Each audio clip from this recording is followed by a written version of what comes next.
As election closes in Obama on center stage Toronto, AP. Canada's Conservative government said it is suspending visa applications for residents and nationals of countries with widespread and persistent, intense transmission of the Ebola virus.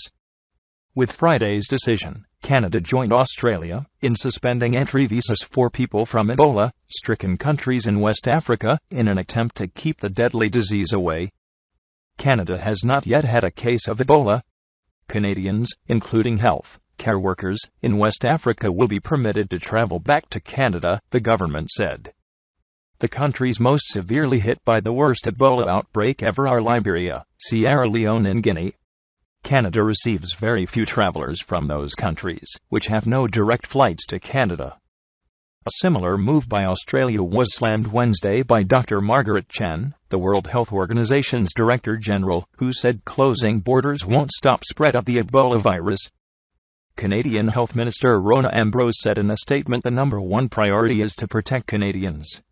Canadian Immigration Minister Jason Alexander said the government would act in the best interests of Canadians.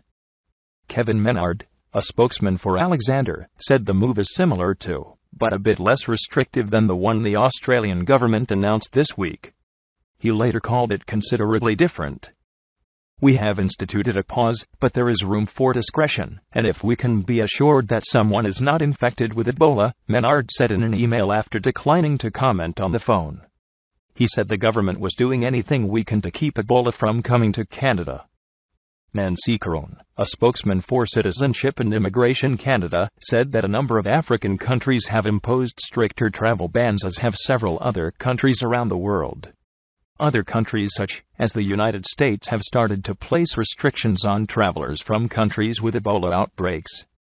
The government said Canadian citizens or foreign nationals with a visa and foreign nationals who do not require visas will continue to be screened at ports of entry in Canada and will be subject to appropriate health screening. Declining to criticize the move, an Obama administration official said Friday that Canada remains an important partner in the effort to stop Ebola. The official was not authorized to discuss diplomatic relations by name and spoke on condition of anonymity. Stéphane Dujarric, a spokesman for the United Nations Secretary-General, said the world body welcomed Canada's support in fighting the Ebola outbreak, but also advocated against isolating the three most impacted countries and stigmatizing its citizens. David Fidler, an international law professor at Indiana University, said the moves by Canada and Australia place both countries in violation of the international health regulations, a 2005 World Health Organization treaty to which both are signatories. The treaty just seems to be disintegrating in this Ebola panic, Fidler said.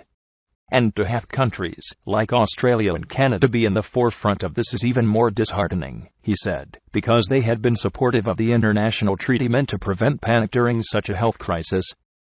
New Democrat Libby Davies of the Canadian opposition also criticized the visa ban, citing criticism by the World Health Organization and the World Bank, and questioning the announcement's timing. Sending this announcement on a Friday afternoon only worsens concerns that this policy is a public relations exercise and irresponsibly ignorant of what health experts have advised, she said.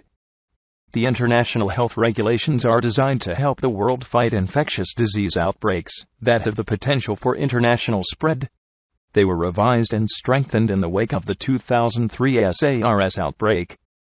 The 2003 outbreak in Asia and Canada of SARS, or severe acute respiratory syndrome, led the World Health Organization to issue travel advisories directing people around the world to avoid places battling severe outbreaks. Ontario's then Health Minister, Tony Clement, now a federal cabinet minister, was among those incensed by the WHO's move. Clement led a delegation to Geneva to successfully demand the WHO rescind the travel advisory against Toronto.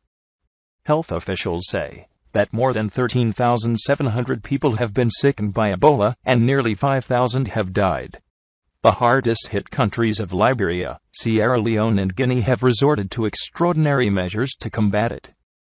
Canada has donated 800 vials of an experimental Ebola vaccine to WHO.